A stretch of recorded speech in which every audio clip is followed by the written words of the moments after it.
Hey listeners, Jeff Zimfer. Welcome to this episode of Mortgage Marketing Radio. So glad you're here. So glad you're here. Hey, question for you. When you're listening to this, it's probably towards the end of the year, and you may be doing some business planning. You may be looking at various tools, technologies, resources for things you want to do differently, better in the new year. And oftentimes around that, with business planning, you start thinking about how are your systems, right? What kind of systems do you have in place? What types of things would you be launching? Maybe it's events for realtors. Maybe it's doing some stuff online, getting better with social media. I mean, all the stuff that we know we should be doing, but maybe we just haven't gotten to it. Have those things been on your mind? Are you maybe looking for some guidance and some help to get started? Have you thought about doing agent events and classes, but what you struggle with is how to come up with the content for those? Well, hey, I can help. That's one of the things we put together for our pro members at mortgagemarketing.pro. Every single month, a done-for-you turnkey kick-ass agent class. That's going to help you get butts in the seats and loans in your pipeline if you follow the process and system. So we've got a growing library of turnkey done-for-you classes in there, as well as other things to help you round out your entire business that include things like scripting, right? Having a better process that demonstrates your visible value, and then becoming a modern mortgage originator. Things around social media, your online platform, how to do video, Facebook, right? Ads, things like that. So check out if you want, if that's on your radar for business planning, right? And want to add some of those things to your mix or get better at them in the new year, go to mortgagemarketing.pro and you can learn more about that there. All right, so my special guest for this week, speaking of systems and things that you might want to implement in your business, Jeff Irving, the CEO and founder of MLO Shift. I call him the best kept secret in the mortgage industry when it comes to CRMs, marketing automation platforms. Jeff is, one of us. He's a former productive mortgage originator who really, saw the need for better solutions around marketing automation, systems, and online, marketing as well for loan officers, and, wanted to follow his passion and build this out. So I'm pretty savvy when it comes to CRMs and marketing automation. I've been around that digital space for quite a long time, and I'm very impressed with what Jeff has built out. Not only is he a great guy who cares, and he's built this great community for loan officers for learning, within the MLO Shift community, but I can't, how many times do you see the conversation on social media about, hey, which is the best CRM, this or that or the other? And of course, the answer to that. The best CRM is the one you use. And what I love about Jeff is that he's made it easier to use. He's made it easier to get out of the gate and get started with a lot of the built-in turnkey functionality and built-in templates and modules and things like that you can easily turn on and get started. And I've talked to a number of LOs that are using his platform, and I've nothing but rave reviews. So that's why I wanted to bring Jeff here, is to have a conversation about CRMs, about marketing automation, about how moving into this digital shift that we need to, if we're going to scale, if we're going to grow, if we're going to be relevant, you better have some digital marketing in place, whether that's Facebook ads, whether that's social media, whether that's email marketing and so forth, video. You better have those things in place, and the more you can have a system or a platform to help you manage and implement those and track results, obviously the better you're going to do. So that's why I have Jeff here talking about MLO Shift and all that kind of stuff in general. So hope you enjoyed this episode. I know I did. And with that said, let's get into this week's show. Hey, Jeff, welcome to the show. Thanks a lot for having me. I appreciate it, Jeff. You bet, man. Thanks for being here, especially on short notice. And, we didn't prepare much for this, but that's okay. We don't need to, because we're both marketers excited to talk about marketing. And so I think it's going to flow naturally. Okay, so I do a formal introduction in front of this, but I always like to allow you as the guest to kind of share your personal, quick story. Who is Jeff Irving? What's he all about? Why is he in the mortgage business doing, CRM? Yeah, so I got in the mortgage business in 2005, right before everything kind of turned in our area anyway. And I did mortgages for 12 years. And kind of on the side that whole time, I was constantly looking for new technology to implement in my business. That's more of my passion, more of my where my skill set is. And I tried pretty much everything that you can imagine out there as far as CRMs and marketing automation systems, and eventually landed on a system called ActiveCampaign, which is one of the more well-known marketing and CRM automation services out there. I built it out for my business. I literally came into the office at 7 a.m. every single morning for about 3 months, and I locked myself in my office for 3 to 4 hours, let my assistant run the business, the mortgage business, and I just built. I built automations, wrote emails, pipelines, stages, everything I wanted for my mortgage business to automate and to make easier, to keep track of my deals and my leads and everything else. And finally, I came up for breath about 3 months later, and I had a complete, top to bottom system for running my business. And we started using it, and she loved it, and I loved it. I had my best year ever by far. And it was so helpful for my business that I wanted to share it with some of my friends. Ended up sharing it with some friends in a Facebook group, and they tried it, and they loved it. And it just kind of organically grew into a business. And eventually it replaced, I had 2 full-time jobs. So I had to make a choice. Am I going to continue doing mortgages, or am I going to, move forward with MLO Shift? And, I did mortgages for 12 and a half years and just decided it was time for something new. And so here I am with my MLO Shift t-shirt and sweatpants that you can't see, working out of my house. I love it. I love it. I love it. That is the uniform of the remote entrepreneur today. Yeah. My daughter this morning said, "Dad, you wear almost the same thing every day." I'm like, "Yeah, honey, it's beautiful. You don't know yet, but it's beautiful." Yeah, exactly. That doesn't mean I'm not working. Yeah, exactly. Yeah, I'm working harder now, I think, than I was before. All right. So how many years ago was that where you started, kind of realizing you needed some marketing tech to help you grow? Pretty much from day one, actually. But there really wasn't that many good solutions out there. In 2005, marketing automation really wasn't even a thing. Eventually, I found a software you might have heard of called Infusionsoft. Oh, sure. Tried I know that. Well. Yeah, it's a great, amazing software. But what I found out was, unless I wanted to hire somebody to basically run that for me, it was going to take over my life. And so that was probably about 5 years ago. I was with Infusionsoft for a couple of years. Yeah. And then Active Campaign came into my world, and they did a huge upgrade about 3 years ago to their CRM portion of their system. They were a marketing automation system first. And when I saw that, I just came back. Actually, I tried it before, but the CRM was very weak. So I came back and tried it again, and it was everything I've been looking for. So. All right. And it's evolved quite a bit since you've gotten your hands on it. And what you've done then, if I understand this correctly for those listening, is so Active Campaign is this existing marketing automation engine / CRM. And what you've done is built out, I don't know if modules is the right word, but layered over applications, various tools to use specific for the mortgage loan originator. Is that right? I take a blank Active Campaign account and I build it out from bottom to top for a mortgage business. We literally have to take a blank account and build it each time. It's about a 5 to 6 hour process. And I import all of the automations I created with all the pre-written content and everything. So it's not the 200 hours I spent building, but it's a solid 5 to 6 hours importing just getting it all into the system.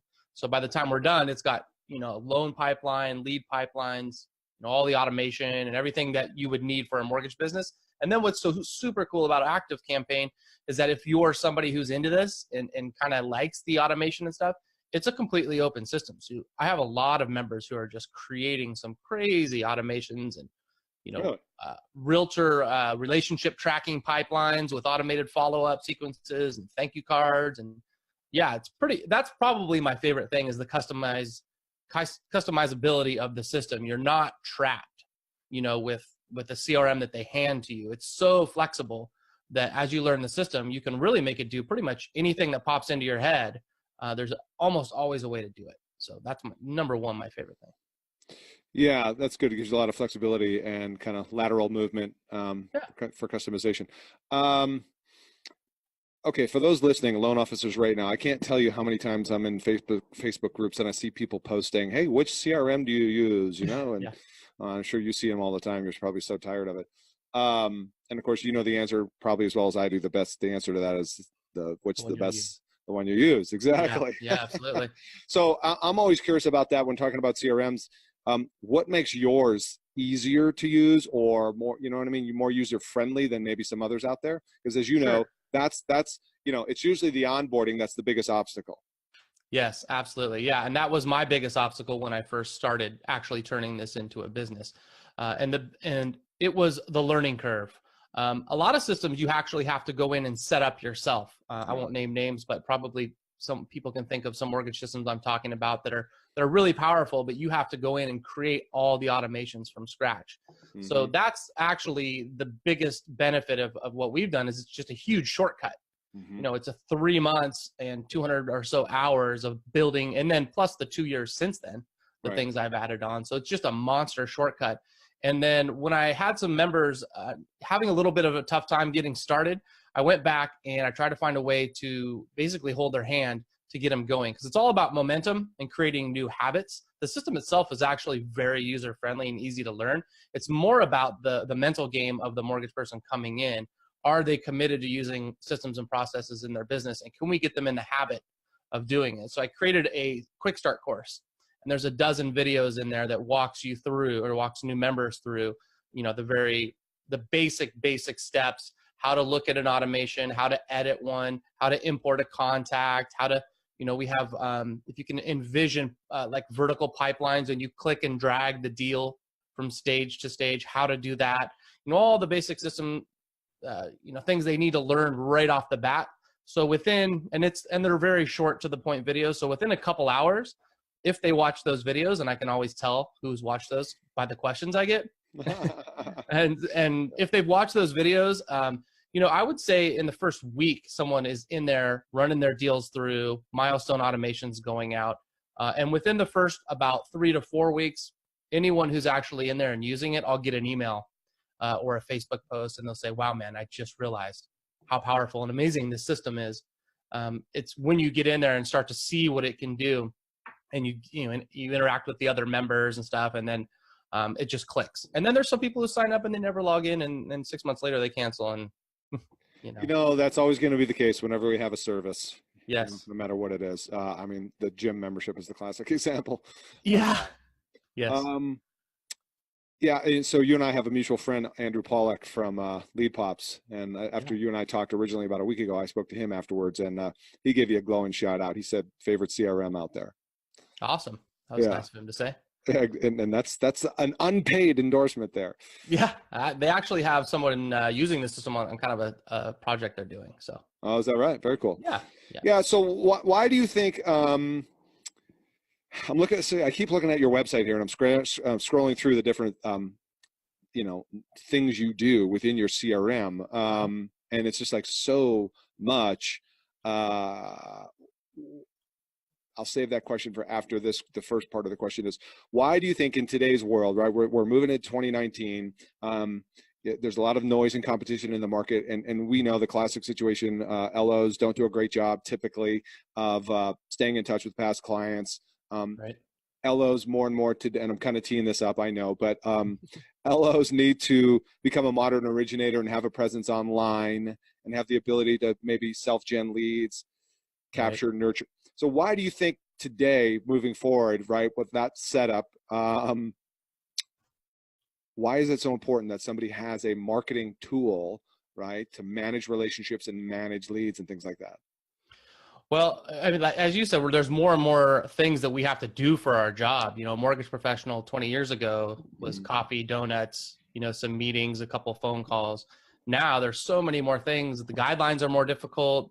All the relationship you have to maintain, and now on top of that, all social media. So the reason I built this system out, I can speak for myself, is that there was a lot of things in my business that I couldn't count on myself to do, and things that were important, like staying in touch with new leads. Like if somebody would call me and I would follow up, maybe leave a voicemail or send an email, and then if they didn't get back to me and I got busy, there was times I would completely forget about them. Which is obviously bad reputational wise and commission in my pocket wise. So I wanted to put into motion automations that would not let me forget about them, or that would keep reminding them about me, that would remind my staff, hey, you know, every single time the loan hits application receive stage, these are the 7 steps that we want to have done. So I wanted consistency in process, because I couldn't trust myself to always tell the assistant what to do, or always to be there coaching. So I actually set it up for communications, but also for internal processes, so that I could train my people and have them doing it very, very consistently, every single loan, the same way every single time. Mm. So that was super important, for my business, because stuff was slipping through the cracks. Yeah. What I'm hearing from that message is the importance of systematizing and having a process. Um, and what comes to mind is the old quote from Edwards Deming, which is like, if you don't have a system, you're just guessing. And so today, a lot of the top producers I interview for listeners, you've heard from them consistently over time. One of the things that they have as a thread through their business is systems and processes, and they're documented and they're clearly well defined. So whether that's a person who's executing a system or that's a piece of technology, you've got to have those systems in place in order to scale. I mean, how often do LOs come to you? Why do they come to you most often, to you specifically in your solution? Yeah, it's one of two reasons. Usually, or sometimes people want both, but usually it's someone who has a disorganized business and they know they're losing money. Like there's deals slipping through the cracks. That's one portion of our clients. And then the other one is the ones that want to do online lead gen, and they want the automated slide broadcast voicemails and the emails and the text messages and the tracking and all of that. Some people do both, but those are the two main things that our system does. So yeah, those are the two typical clients in our system. Not everybody in there is doing online lead gen, although that's originally what ActiveCampaign was built for. Yeah, was to do automated follow-up. A lot of them are using it to systemize their business, and that's probably the biggest feedback I get is how beneficial and helpful for this is. They always know what's going on with their deals.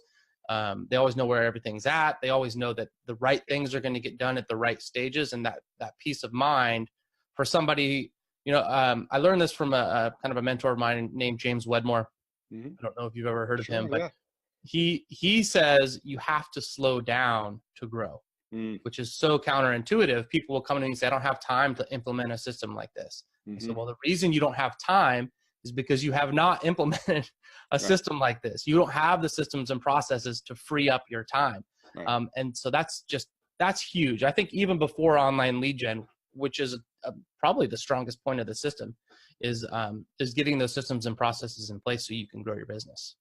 Yeah, I agree. And I'm so glad you said that, because I see a lot of people, bright, shiny object. They think, the market's compressing, the pie is smaller, agents are slowing down. So there's a lot of answers to that. But what I often see people doing is they just immediately pivot and they go, oh, well, let me just start running leads online. And yet what's their internal system is still broken. And so you're going out there to try to generate extra business, but you don't even have the infrastructure or the systems in place to handle it. Right. I see that a lot. Yeah. I've got all these leads and I'm trying to manually follow up with them. Well, if you're doing a good job of lead generation, that's a losing game for sure. There's not enough time. Yeah, no doubt about it. And we all know, we've all hopefully heard and know the quotes about speed to lead, in that you've basically, if you are doing online lead gen, you got 5 minutes or less to make a touch point of contact with that lead. And that's arguably not going to happen with you on the phone, because they're not answering the phone anyways. Yeah. You got to have a system. Even if it's off hours, you want to respond in a way that you don't want to tell them it's manual. But if someone opts in at 2 a.m, you want to email in their inbox instantly and let them know, hey, tomorrow morning at 9 a.m., I will follow up with you as well. And then you want that automated too. So an email and a text message goes out the next morning at 9 a.m. And then if you're generating hundreds and hundreds of leads, you're only going to have to actually manually deal with the people who respond if you have your automation set up right. You mean as a qualifier, an extra hoop to jump through? Yeah, 100%. Yeah. I mean, if you say you generate 500 leads in a month, if you are personally dialing all of those leads, you're not going to be working on your loans. You're not going to be working on your realtor relationships. So the way that we build our automations, I take a kind of a 2-step process. The first step is a very short, maybe 6 to 8 day follow-up automation that is very, very personal sounding and is essentially just getting them to schedule a time to call or reply to a text message or reply to an email. We're just testing the waters to see if this is actually somebody who's willing to engage. But we don't want to go overboard with that, because you can alienate people with that too. 90% of the people who opt into something online are not going to be ready to talk to you. Yep. So we follow up with them for 6 to 8 days in a very, very personal way, letting them know we're here to help. And if they don't respond, the automation says, hey, I haven't heard from you. That's fine. You must be busy. I'm going to go ahead and just enroll you in my online email course, homebuyer education course. You're going to start hearing from me every single week. And whenever you are ready, just know that I'm here. And then we sprinkle in, another follow-up attempt a few weeks later, maybe a text message. where we're going to stay in touch over time. So when they are ready, a couple months down the road, they're not going to think of anybody else. And of course, knowing your system, what I can tell from it is you've put somebody on that long-term drip campaign. You can still track the engagement with that analytics, who's opened, who's viewed, whatever. So that could be a trigger moment for you to pick up the phone and call them. Yeah, that's where lead scoring would become involved. Okay. So if you could set up a lead score. So every time somebody opens an email, they get 2 points. Every time they click on a link, they get an extra 5 points. And then you can have an automation set up. Okay, when a lead reaches 50 points, send me a notification so I can follow up with them. Yeah, all of this. I mean, I'm getting all excited because I love all that kind of stuff. I love it. Yeah, I geek out on it. And it's frustrating when I see when you've got the power of that technology there. What keeps most LOs from implementing that kind of stuff? Not starting with the basics and thinking that they want to try to do everything at once. I had a guy the other day saying he was overwhelmed, and I said, man, don't worry about the stuff. Don't worry about all that other stuff until you have the basics down. Go through the quick start course, start moving your leads in there. And when that's all running smoothly in, 4 to 6 weeks and you feel comfortable, then let's talk about adding this extra big automation, and let's start running ads. And there's some people come in and they don't even care about running their business. They just want to do ads. I say, great. Well, here's the course on that. I've got 50, 60 some videos in there that shows someone how to connect it to Facebook lead ads, how to connect it to a landing page. MLO Shift includes a landing page software and includes Zapier as well, which is kind of the two things you need to connect it all, depending on what type of campaigns you're going to do. So I think it's that they come in and they don't have a plan and they don't really know what they want. But I help them a lot with that. There's a lot of times I'll get that email where they say, I'm overwhelmed. And then we talk about, okay, well, what's your goal? What do you want to do first? Go here, then go here. And, I try to help guide them. There's a real membership element to MLO Shift. I will cap it out at some point. Mm-hmm. I'm not trying to grow this into a 10,000 user software. It's more of a membership service that includes the software you need. Right. But I'm here to help.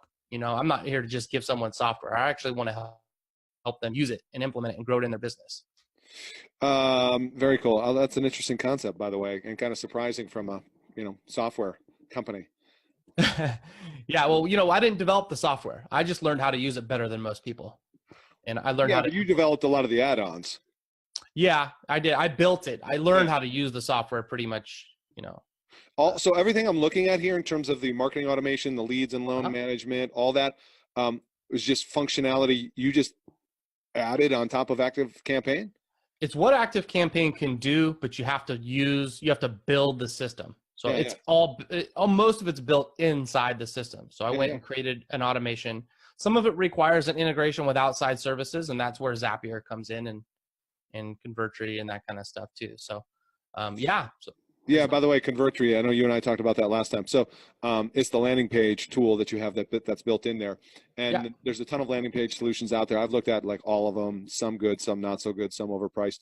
And I saw kind of your demo of that, man. And that impressed me as well, was how easy it looked for a novice, if you will, to just drag and drop and build a landing page. Yeah, 100%. Yeah, you don't have to have any HTML knowledge.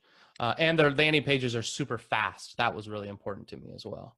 I love it. I love it. And am I reading here done for you setup? Does that mean what? You'll set up the basic foundation for somebody when they come in on board? Yep, that's exactly what it means. There's 40 or so automations, 3 pipelines. Oh, I don't remember how many stages, 18 or 20 stages, everywhere from new lead received to, docs requested, in initial underwriting, all the stages through the whole process. And that includes, at least at the initial level here, and I'm sorry, I'm like, if I put you on the spot, but it includes 25 users. Yeah, you can have up to 25 users in the system. So one distinction I will say is each LO that goes in a system, they have to have their own setup because the automations are tailored to the specific LO.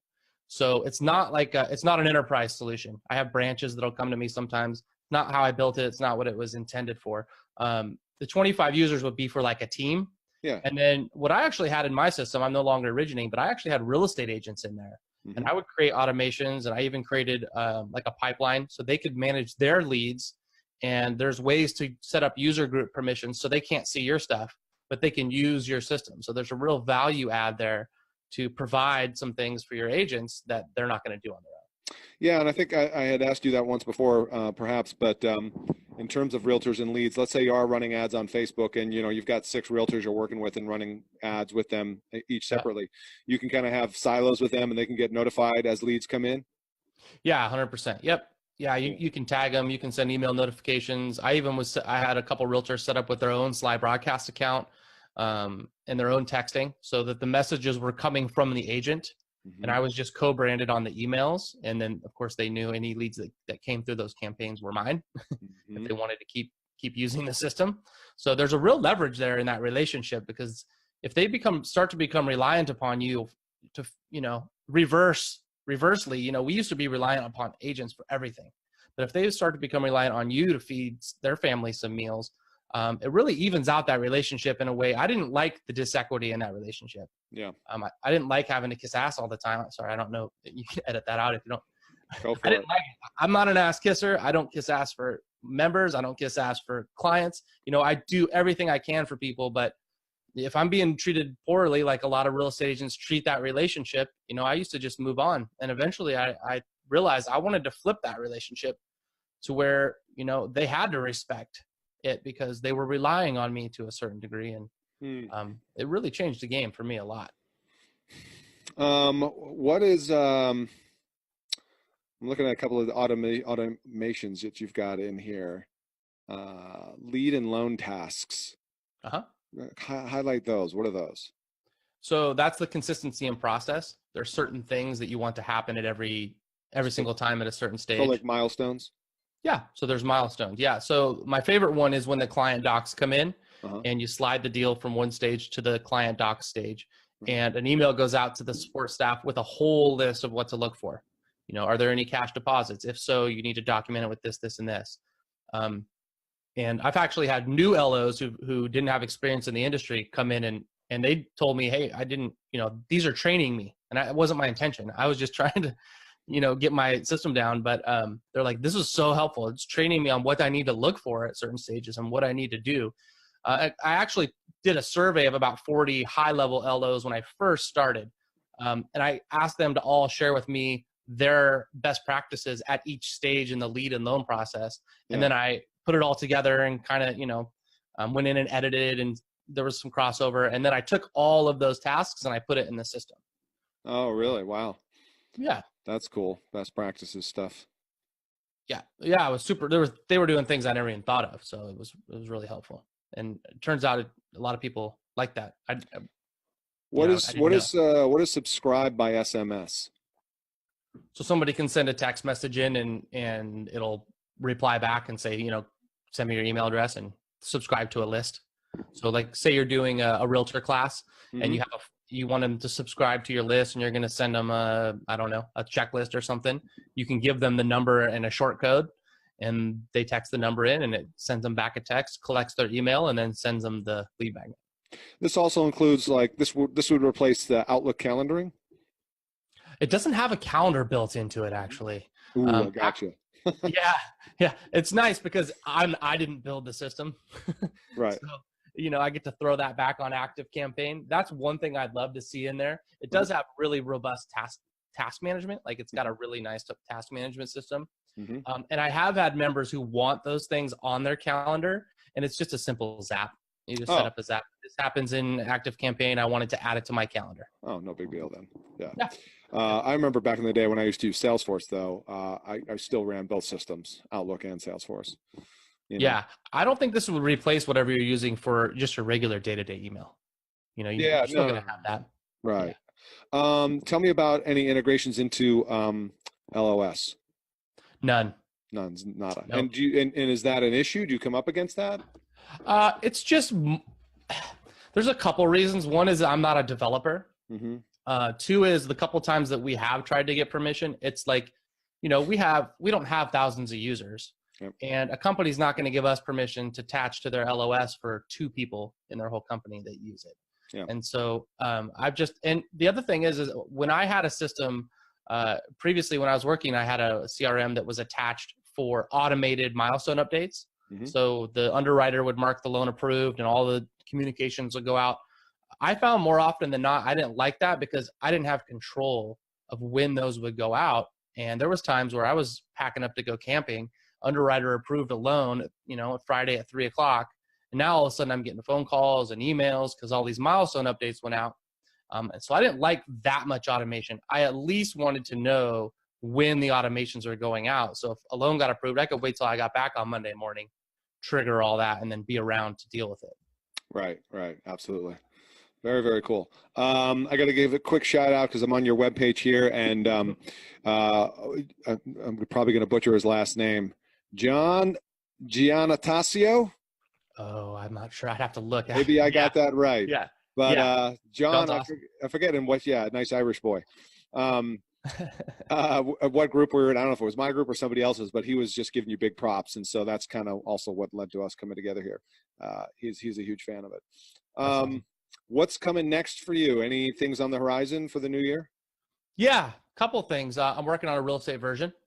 Oh, really? It's kind of a big one. Yeah. I'm also against the big boys out there, the top producers of the world and all that. Yeah, I want to keep small. I don't want to go big. Like I mentioned, I want to keep it where it's personal.